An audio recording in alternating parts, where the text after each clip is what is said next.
Welcome to another episode of Rock and Roll Icons with Bodie James, broadcasting from Big Bear Lake, California.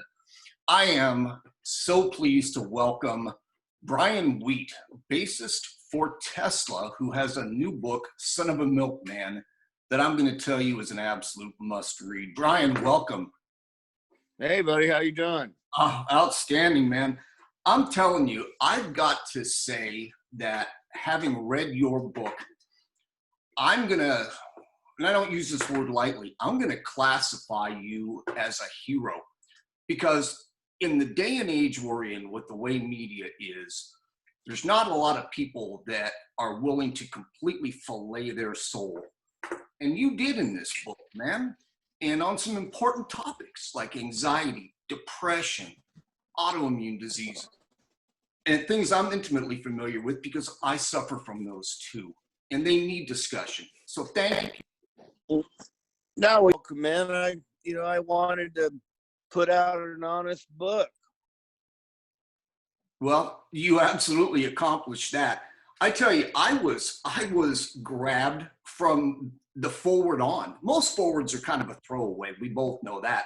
But yours was written by Joe Elliott, and you could tell in that forward that you and Joe have a respect and a love for each other that is really unusual. Well, yeah, I guess to me it's my pal Joe. Yeah.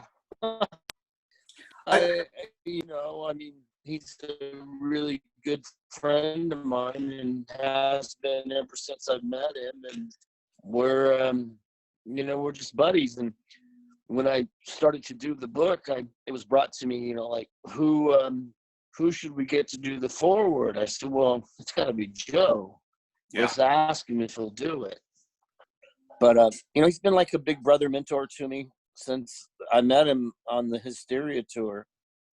Yeah. And to this day, if I need advice on how to deal with my band or, music stuff or, even house stuff, because he has a lot of houses and I have a few houses, and he's a great friend of mine.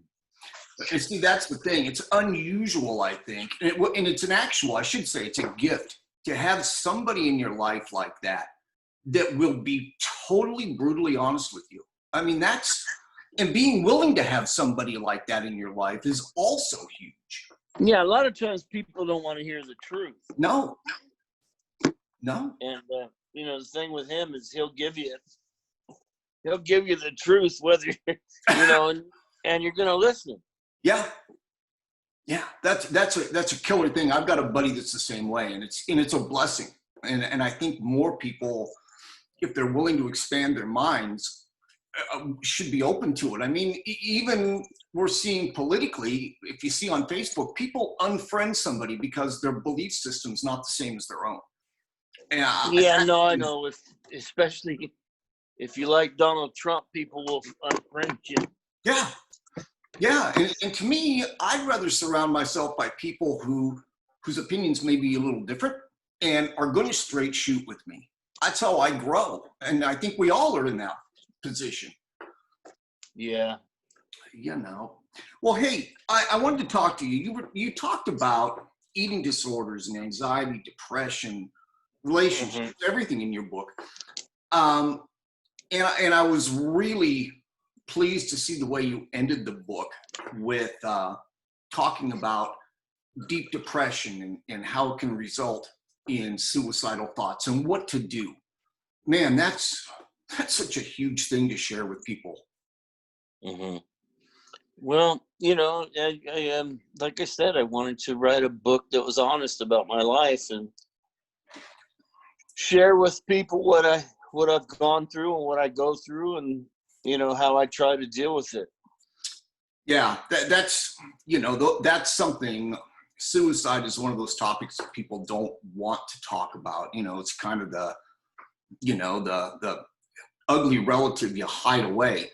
But I think people don't quite understand that it's a lot like that U2 song, being stuck in a moment that you can't get out of. You lose yourself. I'm a 3-time survivor. It wasn't until I had a friend commit suicide that I really got the full impact of what that does to people.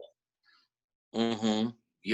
And I applaud you for being willing to discuss that. That's those kind of thoughts aren't easy for any of us, even having been through therapy, to really get a grip on. Yeah, well, I mean, it starts when, you tell people, or you try to talk about anxiety or depression. That's like the cousin you want to hide in the other room too, because people think you're, and that's what I think leads to depression. I mean, to suicide, is that people, when they are suffering from depression or anxiety, and no one, listens to them and tells them it's all in their head, they're crazy, that the end result is that they end up taking their own lives. So that was more, the message that I was trying to say is like, look, if you are having anxiety or depression, reach out and talk to somebody, because you're not the only one. It's not all in your head. You're not crazy. I go through it as well. Yeah. Do you find that people, treat you as if, hey, you're a really successful cat. What the hell do you have to have anxiety or depression over? It happens all the time. People say that all the time. It's nuts. Yeah, and they just can't comprehend, what I'm dealing with, or maybe what someone else. A lot of people, unfortunately, are only consumed with what's going on in their own lives. Yeah. And that's unfortunate, but that's the truth. That's the reality of nature.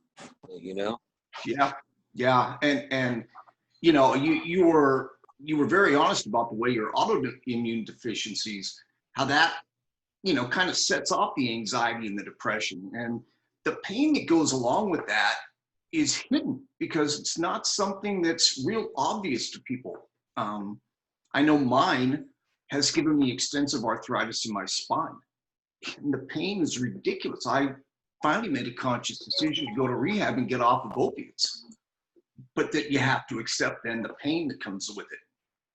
Yeah, I mean, all the itis, colitis, bursitis, arthritis. Yeah. Autoimmune disorders a bitch. And there's really no cure for it. There's just, a regimen of drugs to kind of try to keep it in remission, or into a state that's tolerable for people. Exactly. Yeah, exactly. It's crazy. But let's let me get into some music for a second. You mentioned a term in your book only once. You used the word hairband, that Tesla was viewed that way. Do you find that term as offensive as a lot of guys in the business do? Well, I think it's a condescending term. Mm-hmm. And when people say, oh, you're a hairband, I mean, what the fuck is that? Yeah. I mean, what, we have hair? Exactly. I mean, the Beatles had hair, with, you know what I mean? Yeah. It's a derogatory and condescending fucking term.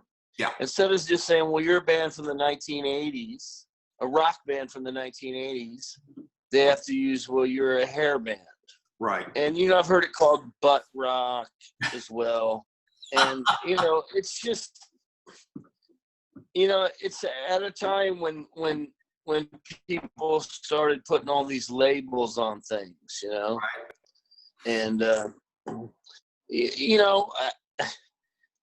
the new one is, now people are saying we're a classic rock band. And I like that. I like that term. I do like that term. I do too. But I don't like, when they call us a hair band, it's in a derogatory sense. Yeah. And, it's like fucking Metallica came out in the same time we did, where they're not a hair band. No. You know what I mean? The Black Crowes came out when we did. They're not a hair band. So I think for someone to try to put that on Tesla or anybody for that matter. Look, there were bands in the time that, you know, dressed up like chicks and shit. That was their thing. God bless them. That's right?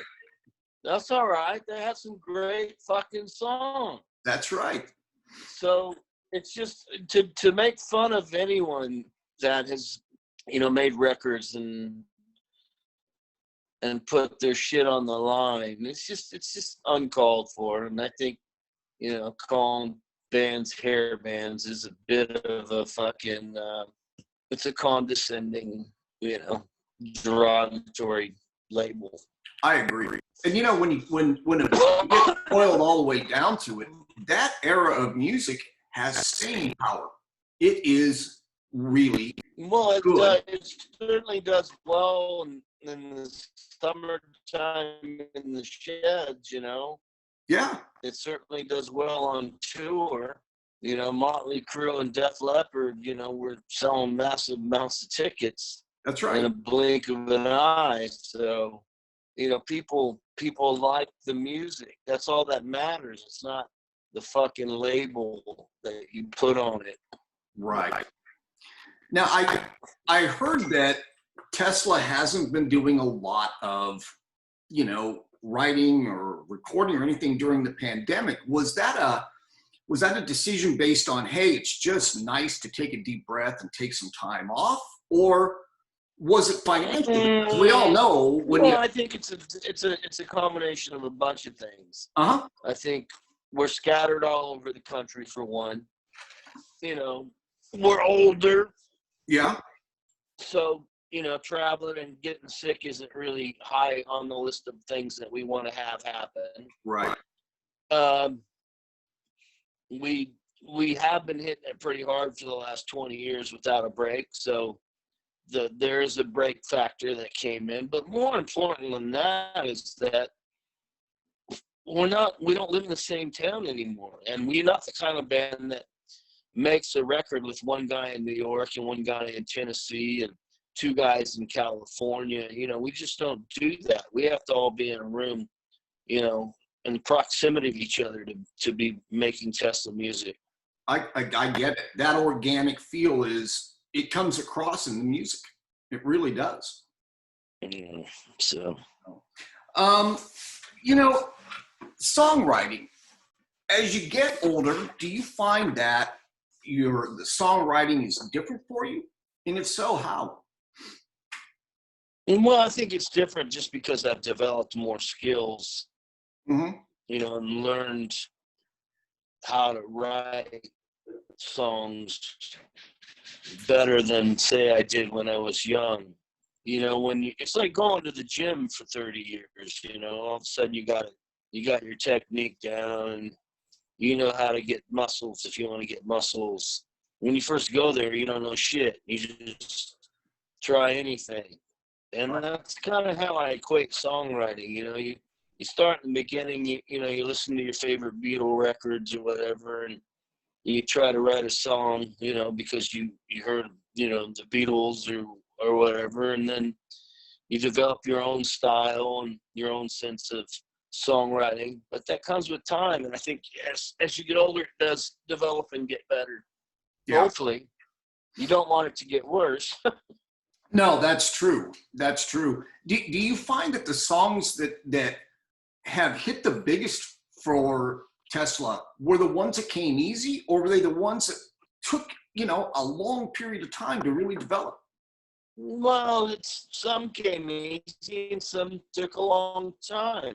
Yeah. It's never, you know, it's not like I can say, oh, every song that we write in 10 minutes is great, and every song that we labored over for a year and a half because I'm in a perfect example, something like What You Give took, you know, 2 albums to finally come to light. And, you know, something like, you know, Modern Day Cowboy was written fairly quickly. So it just depends. It's a song per song basis. Yeah. That's interesting stuff. Tell me a little bit about what you think things are going to look like in 2021. Do you think that, it's going to be back by summer? Fuck, I don't know, dude. Yeah, I mean, you're asking me to look into a crystal ball I don't have. right. You No, know what I I got, mean? I, I honestly, I don't fucking know. yeah, You know, yeah. No, I get I you. don't know. I mean, you can hope, Sure, right? And sure. that's all you can do is hope. But until you see people playing concerts and people attending concerts again. I mean, who knows when we Right. go back to work? Because When we, yeah, right now it's not looking good for the right. summer.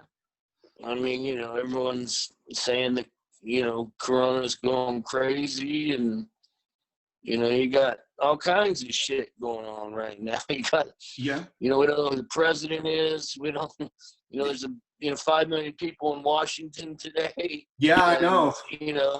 all this shit's going on. And, we're in some crazy times right now, man. Fasten your Yeah, seatbelt. I think it's going to get worse before it gets better.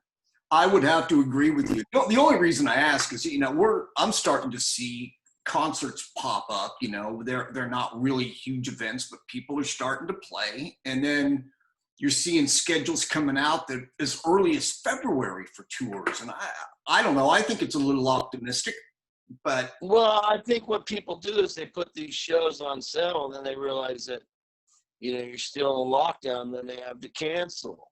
yeah, So I think, when you see a string of shows go off with people there and a couple weeks pass, and then you can start to go, okay, maybe we're at the other end of this, but I don't know. I mean, I know Tesla's got some shows lined up for the summer, but we had shows lined up, a couple months ago too, last summer that we didn't and we weren't able to do. yeah. So, maybe with this vaccine, but then you got half the people not wanting to take it, half the people wanting to take it.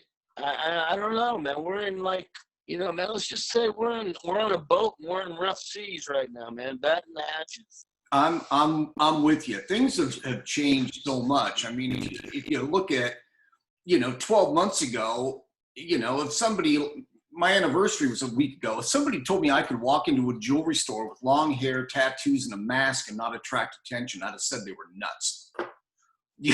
It's the whole world has just shifted. It's bizarre. Something we could never have imagined. Yeah, it is Liquor going delivered. a little bit. The fact that you can now A get, little. delivered to your house, even that's crazy. Yeah, I know. I mean, hey, man. Let's just hope we get back to some sense of normality, sometime soon. I'm with you. Well, tell me this. Recently, Gene Simmons kind of doubled down on his statement that rock is dead. Do you subscribe to that at all? Because I know I don't. Well, I don't know. I think Gene made a lot of money on that show in Dubai.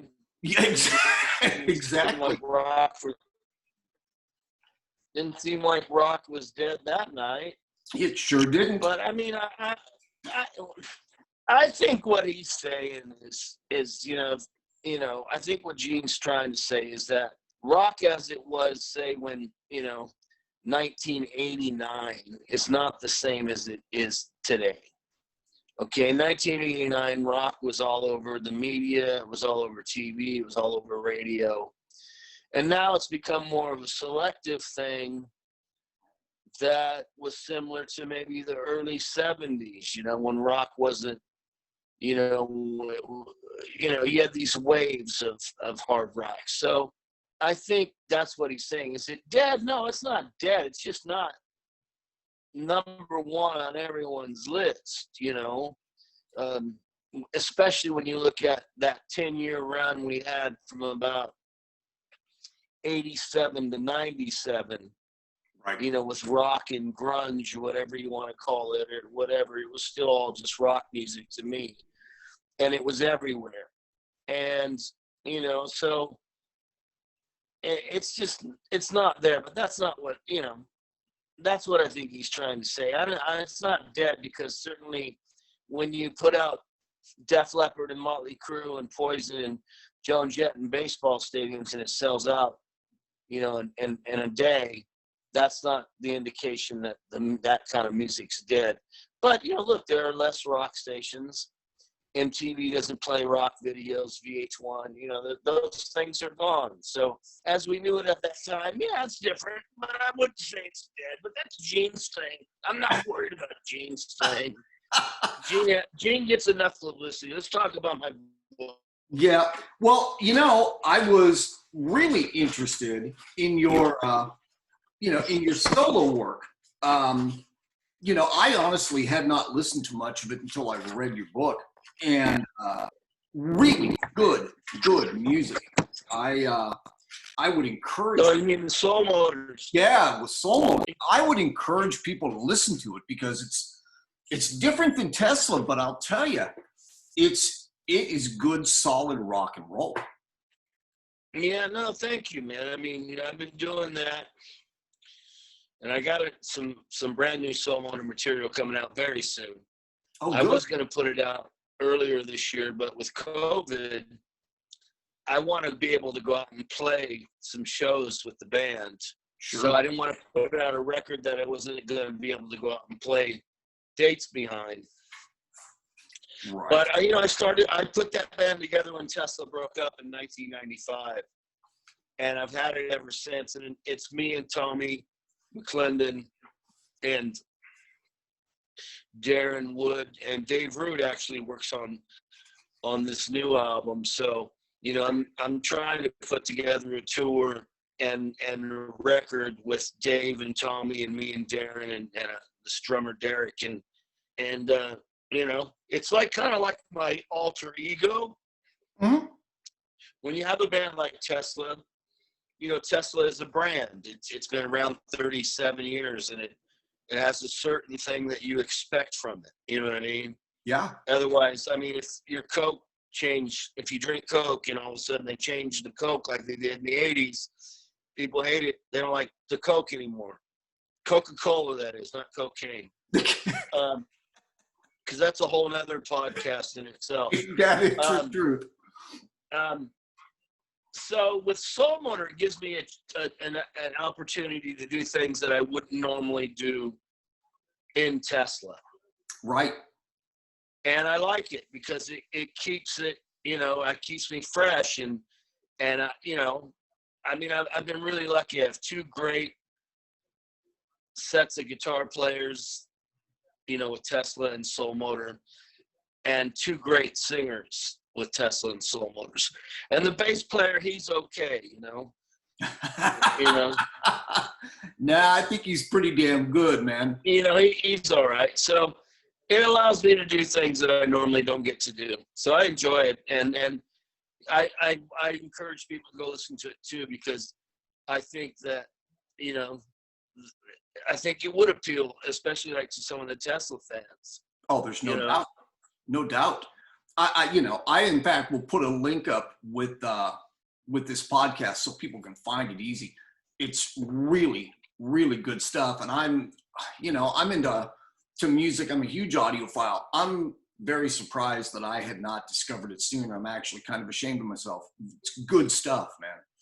And you have every right to be proud. It's, I can see where it would feed a different side of your soul. There's no doubt about that. Mm-hmm. Yeah. Wow. Well, tell me, the fire in your studio, and it was interesting, that the insurance company wouldn't cover stuff. Is there a guitar that you've got? I mean, every guitar player has one that really has a deep personal connection to them. Did you lose anything like that? I lost a couple of them, but look, the main thing with the fire is we didn't lose any lives. That's true. Okay, and guitars can, man, I'm not a guy that trips on things too much, although I have a lot of stuff. My My sister's like, dude, you need to get another house. You got too much stuff. Because I collect a lot of antiques and stuff. I really like, Art Deco and Art Nouveau and Victorian period architecture and art and stuff. Sure. So I lost some things. It wasn't the end of the world. They paid for some of the things. They didn't pay for some of the other things. I guess the point I'm trying to make on that is, if you do have insurance, if you can afford to bump it up, because when you come time to file a claim, if you lost $500 worth of stuff and your coverage is only, $350, you're fucked. Right. So, if you can bump it up to 700, you'll get the 500. You probably won't get the 700. They never pay you what they say they're going to pay you. So if you're covered for $2 million, they're going to give you $1.5 million.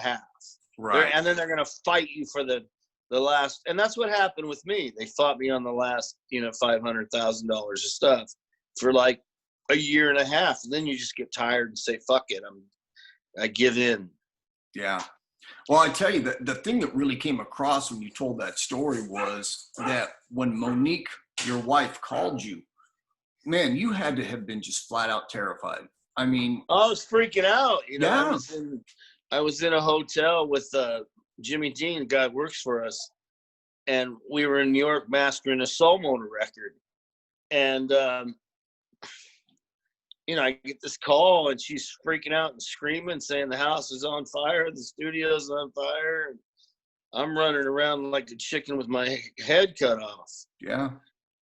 And then we immediately drove to the airport and caught the first plane back to Sacramento. And I was supposed to go play a show or 3 shows. So I called a fellow bass player and said, look, I've got this fire in my house, man. Can you fill in this show for me? Which he was the same guy that filled in when I had the real bad colitis thing where I missed 3 shows. Right. So I've missed 4 shows in our career due to health and a fire. Geez, that's not a bad track record, man. Especially with the autoimmune. I mean, people don't realize it knocks the hell out of you sometimes, and you can't even get out of bed. No, it can be brutal, man. I admire the fact that you keep plugging away. I mean, I wind up doing the same thing. You wind up, it almost becomes a mortal enemy, and you're determined you're going to win. Yeah, I mean, that's kind of the approach you got to take. Absolutely. Well, I tell you, when you talked, you were very honest in your book. When you've been on tour, I know Def Leppard was always good to you and everything. Is there another band who really treated you guys extremely well and was really generous with you when you were starting out? I mean, everyone treated us decently. Yeah. But Def Leppard just went above and beyond. Right. No one ever treated us as good as Def Leppard treated us. It doesn't surprise me. And I know you mentioned the stories about David Lee Roth and how you had to clear out the hallways with him. That doesn't surprise me either. Well, yeah, he was caught up in that whole thing. Yeah. And, I mean, it's cool. I mean, I moved. Then Poison tried the same thing on us. And I said, fuck you, I'm not going anywhere. I loved that. That was such great stuff, man. I mean, so that shows you how my head had swollen from the first tour to the second album. It was like, hey, man, I did that shit. I ain't a rookie no more. This ain't rookie ball anymore, buddy. I wanted to also ask you, I know you're a huge fan of Paul McCartney. Mm-hmm. And you talked about when you were in London and got a chance to take a picture with him and everything. Did you have much time to talk with him at that point? Yeah, about 5 minutes. Yeah, and was he? You're trying. What do you? You're sitting here and you're meeting someone that, in your mind, is next to God. Exactly. Right? Been there. And I tell people on the 8th day God created Paul McCartney. So, and you're trying not to sound like an idiot, Right. but you also want him to know how much he means to you, Sure. right? And how what he did touched you, and you're trying to put that into like 90 seconds. You know what I mean? Yeah. It's but the cool thing about him is I think he gets it, and he knows. Like, he knows, like, when people meet him, they're freaking out. And he puts you kind of at ease. Like, hey, man, it's cool. It's just me. It's all right. Yeah. So he's very cool in that sense. He doesn't make you feel stupid. Right. He's just, he knows he's Paul McCartney. He knows you're freaking out, and he's very kind. That's what you want your heroes to be in life. Right. Jeff Pilson told me a story once that when Foreigner was playing the tribute with Led Zeppelin for Arton Erdogan in London, that during Led Zeppelin's set, he went up to the luxury box, and during Led Zeppelin's set, he was rocking out, and he looked over, and there was a guy headbanging about 6 people away, and when the guy turned his head, it was Paul McCartney. And he said, our eyes met, and he gave me a nod. He says, and at that moment, I realized that Paul McCartney is a fan just like the rest of us.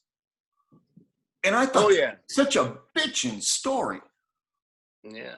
I don't think, I know for me, I don't picture some of the guys that I idolize in this business as being fans, but they really are. That's why they're in it. We all are. We all are. I mean, that's the whole thing that people, guys in bands are fans. That's why we got into music. Exactly. Yeah, it was fascinating stuff to me. Well, I wanted to check with you as we're closing this out. I wanted to ask you about your photography. Do you find that helps you with your anxiety? Yeah. Usually when I'm taking pictures, I'm out on, vacation or something, with my wife or my friend Ross or whatever. So I'm in a less stressful environment. Uh-huh. So it is calming, in the sense that, I don't take a lot of pictures when I'm on tour. And I think I talk about that in the book. That most of the stuff I take is when I'm off tour and I'm just out checking out the world. Yeah. You don't get a lot of time to do that on tour. Tour is it's high intense work. That is true. So, and it can be stressful. And I talk about that in my book as well, that there were times when it was very stressful, and then, times where it's not stressful. And these days it's not as stressful as it was maybe 15 years ago. It was pretty stressful. Yeah. Around 2004, 2005, right. 2006. Yeah, you were very honest about how you guys had your differences, and some of them, they were, right up there with, with down to fist fights, but you came back together as a brotherhood. And that's... Well, we are. I mean, that's the whole thing. We are a brotherhood. And, the 5 of us today it's a brotherhood. I mean, of course we argue and we tell each other to fuck off, and brothers do that. That's right. And brothers sometimes fight each other. That's what brothers do. Yeah. But we never lost sight of the mothership. Yeah. And we all know that it's there, and that's what it's all about. And obviously people say, well, what's he talking about? Obviously one guy isn't there anymore. Right. And it's pretty obvious what happened, and we don't need to go into it because I don't really, that's been hashed over so much. It's like, but I like to tell people that we survived. Tesla as a band has survived. I mean, it would have been great if we would have been all 5 original guys, but it's 4, and Dave has been with us now 16 years, and he fits us like a glove, and he's great. And, he contributes, and everyone gets along relatively well. You know, we still have our threshold, like after about 6 weeks together, we need a break from one another. Sure. But that's anybody. You know, that's Absolutely. Gene and Paul, that's Def Leppard, that's, you know, Aerosmith, that's any rock band, it's anybody. Yep. Fuck. That's just life, man. Yeah. And I got to say, the way you handled the whole situation with Tommy in your book was really straightforward, brutally honest, but very diplomatic. I mean, I think you handled it very well. Well, I tried to, man. Well, you know, it's a mark of a gentleman when you can discuss things like that and do it with the level of maturity that you showed. I was really impressed with that. Well, thanks, man. I appreciate that. Well, let me ask you one last thing. For musicians that are starting out now, it's far different than when you know you were coming up in this business. What advice do you have for guys that are starting out now that think that the be all and end all is being a huge rock star? Because we both know it's not. Well, I mean, look, you got to have that dream. That's what me and Frank, we wanted to be rock stars. So I'm not going to ever discourage a kid from being a rock star. Right. But what I will tell that kid is that it's more than just likes and views on Facebook and Instagram. It's a lot of fucking sacrifice, and it's a lot of hard work. Yep. And there's no guarantee. There's no payoff. There's not a guarantee. It's an intangible business. Yeah. But if you've got it in your blood and that's what you want to do, then go for it. But give it 150%. Don't half-ass it. Yeah. No, I think that's excellent advice. It's got to be a passion. Yeah, and you got to give. When you think you've given enough, you got to give more. Yeah. And that's how you make it to the top of the mountain. And then once you get there, you got to fight to stay up there. Yep. And then you got to realize that no one stays up there forever. And you better be cool because you're going to come down that mountain while you're going up that mountain. You better be fucking nice and cool because you're going to see the same fucking people coming down. And people remember. That is true. Well, Brian Wheat, thank you so much. And everybody, you've got to get Son of a Milkman. This book is amazing. It's incredible stuff, brutally honest, and I'm telling you, it's a read that I could not put down. So, Brian, thanks for being on with me, man. Yeah, thanks for having me. I enjoyed it today, buddy. And is your health good right now? Yeah, I'm all right. I got a hernia right now, so I'm dealing with that. Oh, geez. You know, it's like, man, look, I deal with shit as it comes, man. I'm like a fucking a football player. I'm always tackling, fending shit off. I'm a blocker.